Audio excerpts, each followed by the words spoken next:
Budur. Hə. Ruhdan düşüb taqətsizdir neynəyim, bilsən ki, öləcəyim öldüyüm. Sənin üçün öləcəyim öldüsən. Salam dostlar, dəyərli izləyicilərimiz.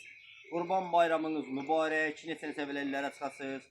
Dəstək olanlar öpüb bağrıma basıram. Allah sizləri yar və yardımcınız olsun.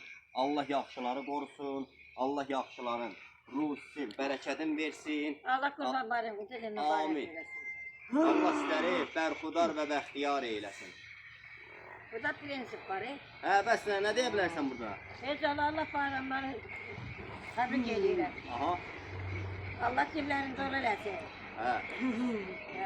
Həsən sağ olun. Allah köməklər olsun. Sağ olun, var olun dostlar. yadda Allah razı sağlıqla olsun. sağ- Allah yaxşıları qorusun. Allah yaxşıları ruhsun, bərəkətin versin. Allah bizi bu əti göndərənləri, dəstək olanlar, Allah sizləri var eləsin.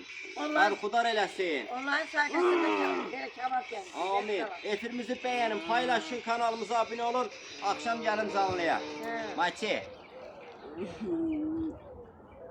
Düzəltdik mi? Dayandır, oradan vur, birini dayandır.